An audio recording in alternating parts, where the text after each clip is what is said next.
Time for another tough one. Let's talk about narcissism.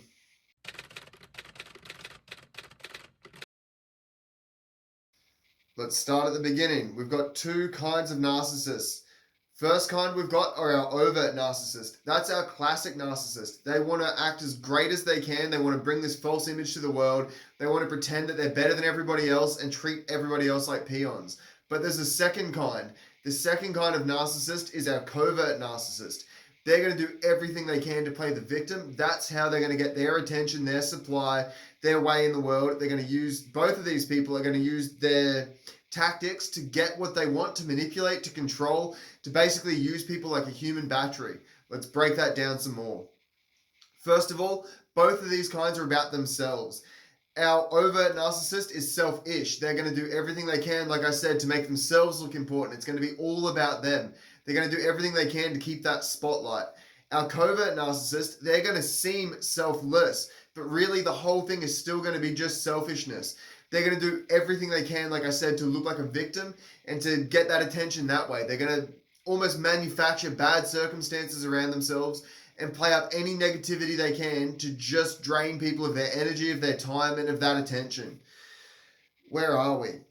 Both of these people are in survival mode. They're doing everything they can just to survive. They don't realize how damaged they are, or usually I'm hoping they don't realize how damaged they are from their own childhoods.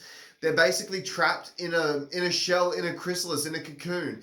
It's almost like they've got the opportunity to be a butterfly, but instead they've just been trapped in there. They've made so many walls around themselves that now they're in there just rotting. They've got a hostile worldview. They're basically paranoid that this mask, that this perception of themselves, that this idea that they've got of themselves in their head where they've built themselves up, whether they're a victim or whether they're that person that wants to be up on a pedestal, they're paranoid that they're going to be exposed. They're paranoid that that false sense of self is going to just slip, and they're going to do everything they can to keep that false image, because if they can keep that false image going, they can avoid the true pain. They can just pretend that it's this false thing, and deep inside, those true parts of them are going to be safe, they're going to be secure, and they're going to be sound. But again, really, that's all just trapped in this little cocoon, trapped in this cell, and it's just rotting from the inside out. That's where the problem is. As soon as this false image gets cracked, that toxicity, all those things that are trapped in there are going to leak out, and they're going to hurt all the people around them. Whether that's just by default or whether the narcissist aims that at the people around them. Because as soon as you begin to expose them, they will aim that at you. They'll flip, especially if they're that victim, from being one of the sweetest people in the room, one of the nicest people that you think you've met, into the most toxic person at the drop of a hat, at the flick of a switch. It goes from 0 to 100 and 100 to 0 really, really quickly. If they can keep everyone running around and completely distracted and in a mess, they can do the best controlling that they can do their best controlling. It's that simple. This whole thing is just a childish survival mode because of the trauma that they've gone through as a child. They're doing everything they can to survive, to get through, and because they haven't evolved, because they're stuck again in that chrysalis, in that cocoon, they've kept those childish ways, they've kept the childhood trauma, and they've carried that stuff with them, and they're doing everything they can to just run from it. That's the whole game here. They might look like they've got an ego, they might sound like they've got a big ego, but really they don't have any ego at all. They're running away. They are running scared, and as soon as you get close to that truth, it hurts them way too much, and they need to basically just cut you off. We'll get to that in a little bit. The next point we've got here is that they're all about attention. They've got attachment issues from these problems that they've had in childhood, and because of that, well, not because of that, the childhood trauma and the issues that they've had have meant that they haven't received the love that they need. They haven't received the attention, the affection, the things that they needed as that little child. They've been trapped in that childish way, which is why I've been saying that this is a childish survival mode. They didn't get what they needed, so they weren't able to grow. They didn't have that firm foundation. They probably had a similar kind of parent or people in their life, a similar influence or person they looked up to that's done this same kind of narcissistic abuse to them. They've taken this stuff on. They've used some of that as their way to go out into the world. I've made another video that's popping up right here. Yeah, right here. And that stuff is going to show how this childhood trauma gives people basically three options. We can be empathetic, we can be narcissistic in the overt way, or narcissistic in the covert way. That's basically where we go with our childhood trauma at the end of the day. Three options. Because they haven't had this actual love that they've needed, they've understood that this attention is or they've decided that this attention is basically their lot in life, how they're going to survive, how they're going to feel loved, because that's what they were programmed with when they were younger. They'll basically take any form of, that was their only form of love, sorry, that they were given as a child. So as soon as that's removed, or they feel like that's going to be removed, as soon as they're not getting that attention, as soon as that supply looks like it's going to dry up, that's a perceived threat to their very existence. They're going to go into absolute fear mode. All the red lights are going to start flashing. There's almost just going to be a hum in their head, and they're going to feel basically like they're dying. They're going to feel like they're dying because this supply is being taken away. When somebody in their life starts to take that away or threatens to take that away, if that's a perception that they've got, they're going to do everything they can to lash out, because it's absolute fear, absolute survival, absolute just childish reactions. That's what these people are. Where are we? Basically, their attention is weaponized. They're going to use their attention to control people, to manipulate people, to deceive people, to convince people that what they're going on about, the story they're trying to concoct is true and right. They're going to do everything they can to punish people with this attention as well. They'll give it, they'll take it, they'll change it, they'll twist it. It's all about control. It's all about punishing other people with their attention. These people have a false image of themselves. They're using this to basically feel like they're special. They're doing everything they can to keep that idea inside that they're special. And they'll let the victims in their life set up the circumstances to prove that they're special. They'll use the circumstances in their story, whether it's an overt or a covert narcissist, to basically steal our time, our attention, and the priority in our lives, and to put themselves as that pedestal, as that idol in their victim's life. That's how they do it. That's how they use you. And that overt person will either just take or demand that.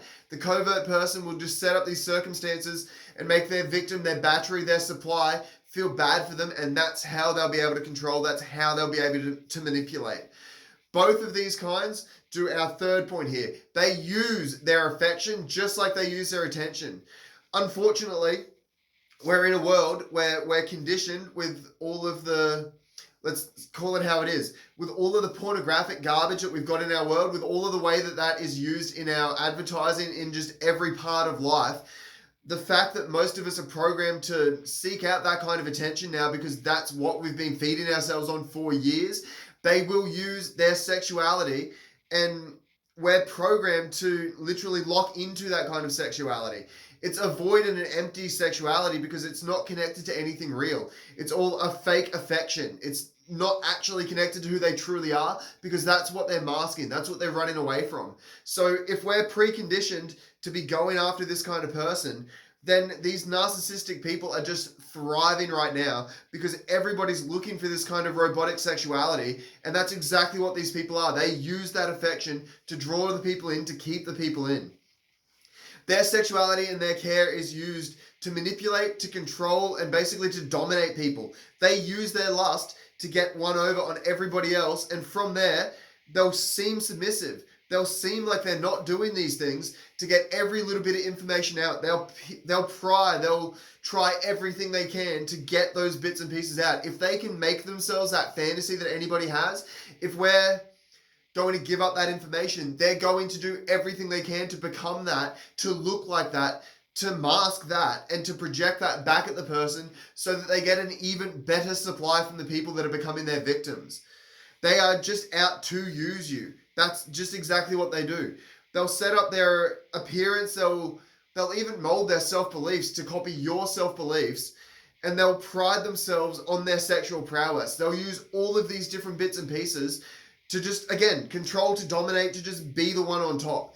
They might look submissive, but it's always an act, it's always a scheme. And because they've got this false self going on, you're not even going to realize how manipulated you are, which is how they can still puff themselves up while they're being a victim, while they're appearing like a victim, while they're doing everything they can, again, just to drain that attention, that affection, everything they can from the people around them.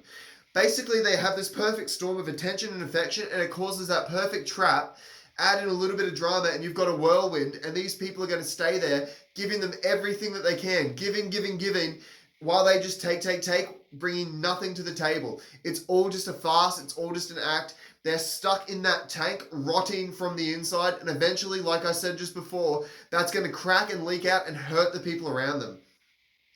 Fourth point, these people are all about image management. They're the kind of people that carefully curate their pictures. They're the kind of people that can't be seen in a negative way. They're the kind of people that need to keep this false image up on their pedestal because they are their own idol. But not only are they their own idol, they've got no real ego. So that is a false idol and they know it, which is why they need you to be the person putting them up on a pedestal as well. They need you to be the person idolizing them. That's how they survive. That's how they make up for this lack of love in childhood. This is the game that they play because this is how they've been hurt, conditioned, and chosen to set themselves up in the world. Because like I've said in that previous video, they are choosing this. They have three options. They can become empathetic and take these things on as themselves, but that's going to hurt. So usually they'll either make themselves a great person and put on this mask, or they'll make themselves an absolute victim so they can inside feel superior to the people around them. That is all this is about. It's all about an internal sense of feeling better. That's why the external image management comes so deep from them. They'll do whatever they can to look the part. They'll do whatever they can to feel, at least temporarily on the outside, the part. They'll do everything they can, though, to make you think and feel that they are that part. They need that image, they need that false sense, and they need you believing that false sense. That is their entire game. Now, last point, fifth, perfect. We've got 5 stages that these people are going to go through. The first thing they're going to do is they're going to straight up manipulate you. They're going to love bomb you. They're going to make that dream boat. They're going to do everything they can to be the thing and every desire that you feel that you have. Anything that they know about you, they're going to use against you, especially in these beginning stages. They're going to try and be exactly what it is that you want. They're going to do everything they can to figure out what it is you want, who they think you are. They're going to try and project that. They're going to try and look like the perfect whatever for you, because that is how they set you up to be their battery. They're going to make you feel like you're special. They're going to do everything they can to make you feel like you are the special one. They will lie, control, and manipulate again by making you feel that you're special, by telling you that this is the first time they've done A, B, C, and D. They're going to do everything they can to look as innocent as they can, to literally make you feel like this is something that's never happened before, to make you believe that you are the first person to make them feel a certain way. But again, inside they're trapped, inside they're, it sounds terrible, but inside they're nothing. They are so shallow and they know what they've been doing. They know what they're doing. I don't even know how they sleep at night. Actually, they probably don't really get to sleep at night. That's the whole thing about this. They've got that false image. They've got just a bunch of false. They can't even trust and believe themselves, but they're going to make you do it. You're the person that's going to believe. You're the person that's going to put out that effort. You're the person that's going to put in that energy and hopefully help them sleep at night. That is the whole game here. After they manipulate you by this love bombing and stuff, they move into locking you down. This is where they're going to normalize everything that they can. They're going to get on that nice flow, whether that flow involves those spikes of drama or not. They're going to get you stabilized. They're going to get you as a nice stable battery and supply. They can't have their power dropping in and out. They're going to use the drama to keep that power escalating. They're going to use their bits of drama to make up for the spikes in the energy. As soon as they can feel that you're pulling away, they'll do something straight away to get you back in, to make you run to them. That is their whole game. Drama, attention, drama, retention. That ends up being their cycle, especially if they're going to play the victim. The overt, they're just going to demand. They're just going to start to get aggressive and controlling. That's an even bigger danger. The problem here is, though, the victims, they're the ones that get missed. They're the ones that slip under the radar. They're the ones that we don't even realize have this narcissistic personality going on, bubbling under the surface.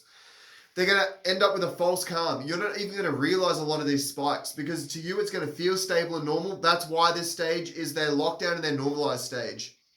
They're going to do everything they can to set up their lies and to begin to move into this next stage where the absolute control comes in. Third stage, control. They're going to start to gaslight. They're going to use these lies to make you feel like you're crazy. They're going to lie straight to your face when you know it's a lie, and they're just going to wait for the reaction. If you give the wrong reaction, they're going to gaslight you, flip it to you, tell you that you're the one that's completely crazy when they are a complete mess and actually crazy. The problem is, we're usually the kind of people that fall for this, like myself.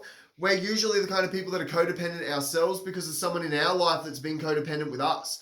We're trying to give this stuff. We've usually got some kind of a savior complex. So this is going to go in perfectly with all of their control, all of their gaslighting, because we're used to being used by somebody in our lives before. If we can be gaslit, if we start to believe all of their garbage, then we're going to start to basically victim blame ourselves. We're going to start to think that they're completely right. That's all that gaslighting is. It comes from an old movie where the husband was an abuser like this, and he would turn the lights down. He'd dim the actual gas lights, telling his wife that she was completely crazy and that nothing had changed, breaking her mentally. That is the whole game here. Once they've got you locked down, they're going to up that control by gaslighting you in the exact same ways to make you second guess and basically to be able to disguise themselves better. That is the only way that they can keep this game up over time. If they don't move into gaslighting, they're not going to keep you, even though it's really going to be short term. They're not thinking long-term strategy here. This is, again, a childish survival. Fourth point, they're going to start to just... Once there's fear of that exposure though, once they know that this is going, they're going to discard. They're going to move into that fourth stage. They're going to do everything they can to get rid of you. That's where this crack in the dam is. That's where this toxicity comes out. Usually it's not the end though, especially if they can keep repeating this and move into the fifth stage. They're going to keep doing this over and over, keep discarding in different little ways. It might come down to the pulling the affection or the attention. That is still a discard. If they go from being the sweetest person on earth to being cold, if they go from being open and honest for the first couple of months, for that honeymoon stage, for that dreamboat stage, then they're going to start to lock everything down. They're going to start to stonewall you. They're going to start to be silent. They're going to, again, start to play that victim. They're going to do everything they can to discard you. All they want to do is get their supply. When that isn't working, they need to do something to still feel valid in themselves. They need to find a way to feel better than you. And if they can discard you, they're going to feel like the superior one. That's how they play this game. That's why they've got this fourth stage. They're going to just flip that switch. As soon as they feel they're going to be exposed, boom, again, they're going to go from the sweetest person in the room to just cold. You're going to see it in their eyes. They're going to basically get some dark, black-looking eyes, and they're going to be the most nasty, cruel, empty-looking person. You can see it. You can feel it. It's almost just straight up demonic. They're in self-protect mode. They can't have this mask slip. This is their whole fake identity. Their fake identity is their true identity, because half the time I hope and believe that they've hidden this stuff from themselves. They have run so far and gone so far down this path that I don't even believe that sometimes they can get back to themselves. I think that they lose the key to who they truly are themselves. So that stuff is just left rotting and just putrid in the background. They can't even get in to unlock that to start to do this kind of healing work. They can't turn back and begin to be truly empathetic once they've truly got this narcissistic stuff. You can get really close and not be locked away, but I think that once it becomes clinical, that's where they lose the key. That's where they need even more than therapy. If you're feeling like this, you need therapy. There's no amount of life coaching, there's no amount of help that can really get through this stuff. It can start you down the track, it can push you to the therapy, but it's not going to get you there if you're truly locked away from your actual emotions, from who you truly are, from the poor little person that's been hurt in their past. This is all just emotional damage from childhood. Fifth stage.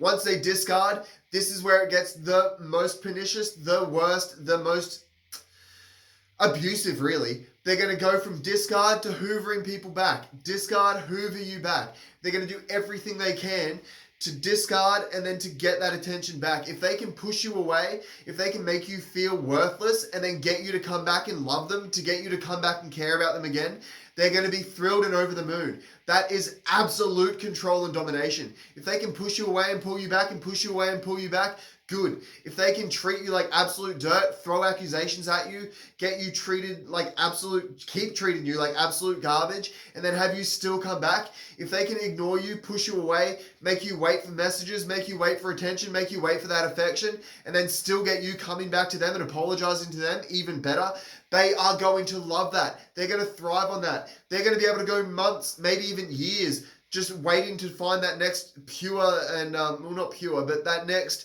consistent supply. They're going to be able to go from one little relationship to the next instead of having those long terms, if they can get this back and forwards happening enough, because that's going to fill their battery up. That's going to make them feel great again, whether they're overt or covert, whether they're literally needing to peacock and be the best person in the room, or whether they're going to be the biggest victim and win that way. This stuff is going to keep them charged for much longer. Basically, they're going to go where am I? Basically, they're going to try to draw you back in and back in and back in and back in and push you away and draw you back in and back in and back in. They're going to use this to dig into deeper levels of who you really are, to take more and more of who you are. They're going to just suck up every little bit of good in you that they can, because that's going to make them feel vicariously like they're a good person. That's going to help them delude themselves and to keep that battery charged for longer. These are the things that you want to avoid. These are the things that you need to be looking out for.